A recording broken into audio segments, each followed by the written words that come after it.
안녕하세요. 이 기자입니다. 이번 시간에는 진영이라는 기업이 코스닥 입성을 했는데 따상에는 실패했다. 따상은 무엇이고 이날 진영이라는 기업의 주가 흐름에 대해서도 살펴보도록 하겠습니다. 6월 1일에 가구 관련주 진영이라는 기업이 코스닥에 입상을 했습니다. 하지만 주가가 따상을 할 것 같다. 이런 기사들이 있었는데 실패를 했죠. 차트를 한번 보시면 이날 차트를 보시면 시가가 15% 그리고 고가 49% 그리고 이렇게 또 내려왔는데 이날 이런 식으로 보면 좀 헷갈리고요. 공모가가 5,000원이었는데 시작 가격이 10,000원이었습니다. 그러면은 100% 상승이죠. 곱하기 2. 그리고 난 다음에 분봉으로 한번 보면은 고가가 13,000원까지 올라간 거예요. 그러면은 5,000원에서 10,000원 곱하기 2로 올라간 다음에 그 다음에 10,000원을 기준으로 30%가 올랐죠. 그래서 13,000원. 그래서 상한가 따상이라고 부르는 거죠. 그리고 난 다음에 시작점을 기준으로 10,000원을 기준으로 여기까지 내려왔다.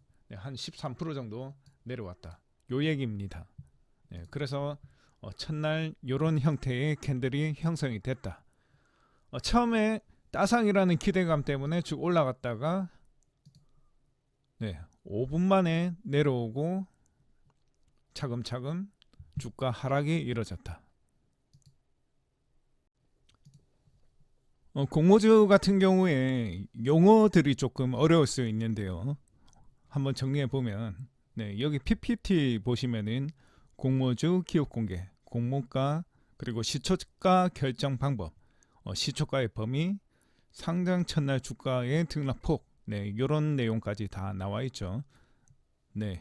제 수업, 오프라인 수업에서 이제 강의한 중에 일부인데 제가 말로 풀어서 설명드리겠습니다.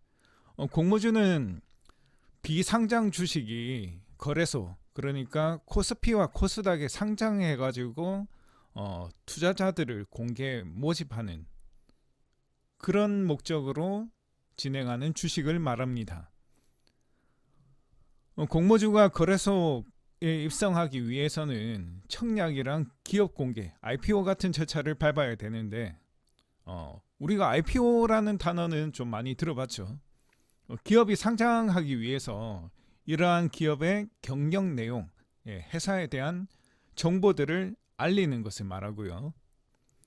그리고 청약이라는 것은 뭐 주택 청약처럼 뭐 주식도 청약이 있죠. 처음에 그 주식을 받는 건데 이러한 기업 공개를 통해서 대중들이 이 회사의 정보를 알고 그리고 이렇게 상장되는 회사의 주식을 사기 위해서 참여하는 절차, 이것을 말합니다. 그렇다면 이러한 공모주의 첫 가격, 잠정적인 가격을 뜻하는 공모가는 어떻게 정해질까요? 제가 잠정적인 시작 가격이라고 말씀을 드렸죠. 그 이유는 상장된 날 처음 가격이 시가, 시초가, 두 개는 같은 말이죠. 그렇기 때문에 공모가는 시가를 만들어내기 전에 잠정적인 시작 가격이다. 이렇게 설명을 드리고요. 그렇다면 공모가는 기업 상장 절차를 주관하는 주관사, 주관사가 수요 예측 같은 절차를 통해서 공모가를 정하는데요. 여기 주식 같은 경우에는 5월 22일부터 23일까지 수요 예측을 했었고, 경쟁률은 1,453대 1.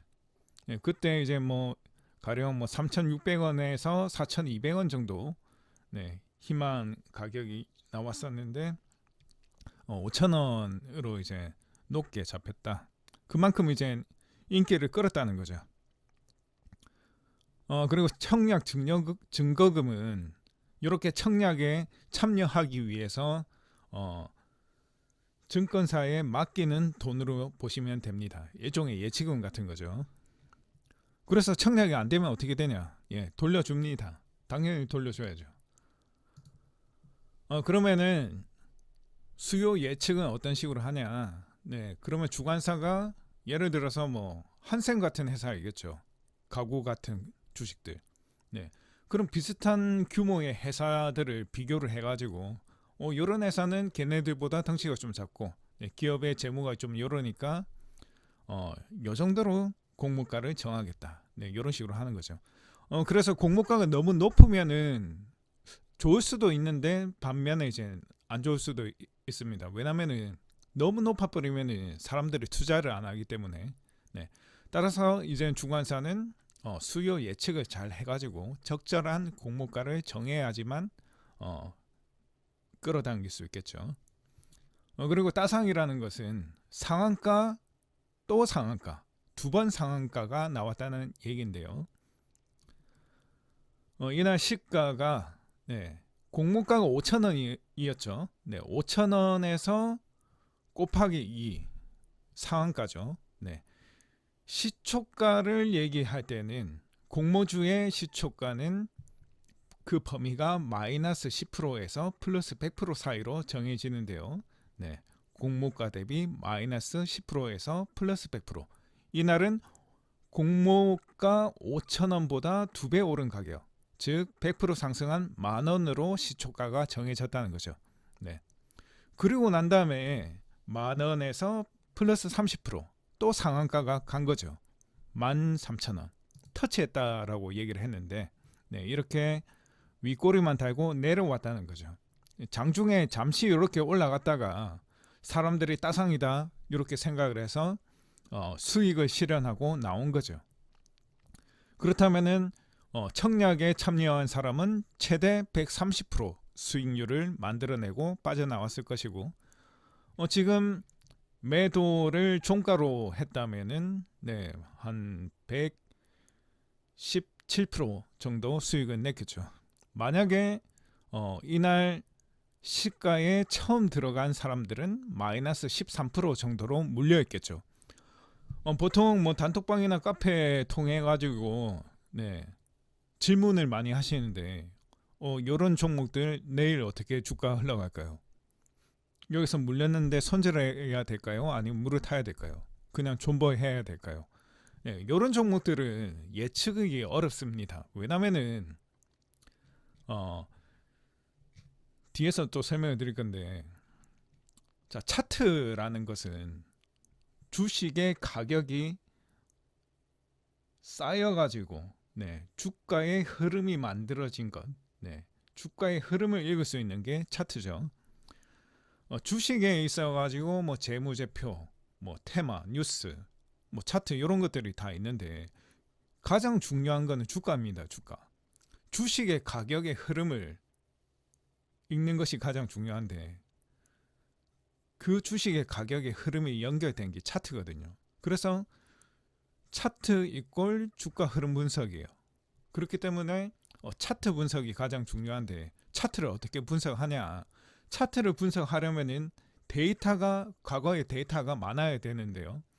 신규 상장주 같은 경우에는 과거의 캔들이 없기 때문에 차트 이력이 없기 때문에 향후 미래의 주가에 대한 예측 자체가 어렵다. 이렇게 설명을 드리고, 지금 재무제표 같은 경우에도 이제 많이 보시지만 지금 이 회사의 재무제표 보시면은 영업이익률, 뭐 순이익률, ROE 양호합니다. 그래서 이제 상장을 했겠죠. 그리고 부채 비율 같은 경우에는 지금 100%가 넘고 있으면은 자산이 이제 자본과 부채로 나뉘는데 부채가 100%가 넘어서면은 자본보다 빚이 더 많다는 얘기거든요. 그럼 100%가 넘으면 안 좋은데 일단은 조금 줄어들고 있는 상황이다. 이렇게 보시면 되고, 그리고 이제 뭐 PER, PBR 이런 게 중요한데 요거는 주가에 따라서 이제 정해지는 건데, 뭐 지금 뭐 주가가 고평가되어 있다, 저평가되어 있다 이런 얘기인데 이젠 가격이 정해졌기 때문에 이런 데이터는 없고요. 보통 분기 그러니까 3개월마다 실적이 나오는데 지금은 이런 수치들은 알 수가 없죠. 이제부터 출발이기 때문에 따라서 차트 1억이 거의 없는 종목들은 향후 미래 주가를 예측하는 게 어렵습니다. 그래서 단톡이나 뭐 카페나 이런 종목 어떻게 해야 될까요? 라고 물으시면은 저도 알 수가 없습니다. 네. 이런 흐름으로 갈 것 같은 느낌이 있다 하더라도 확신을 가질 수가 없다는 거예요. 아니 주식을 가르치시는 분이 확신 없이 가르치냐? 이런 부분은 제가 수업에서도 3년 연속 차트 1억이 없는 종목은 저는 웬만하면 매매를 하지 않는 것을 권한다고 설명을 드립니다. 왜냐? 주가는 파동성이고 데이터를 통해서 정확한 예측을 통해서 수익을 내려는 것인데 과거의 데이터가 없다는 것은 향후 미래 주가를 예측하기 어렵다는 거죠. 그렇기 때문에 우리는 주식이라는 것은 과거 데이터를 통해서 주가 파동성을 이용해서 싸게 사서 비싸게 파는 것인데 매매 기법이든 뭐든 간에 써먹기가 어렵다는 거죠. 따라서 신규 상장주 같은 경우에는 청약을 받게 되면은 수익을 낼 확률이 높은 거는 맞지만 아닌 경우도 있습니다. 하지만 그 이후에 상장 이후의 주가는 예측하기가 어렵다. 이렇게 저는 설명을 드리겠습니다.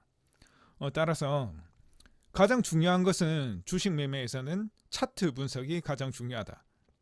따라서 우리는 과거의 차트 이력을 잘 분석하고 향후 미래 주가의 흐름을 예측하는 훈련과 연습이 필요하다. 이렇게 설명을 드리겠습니다. 감사합니다.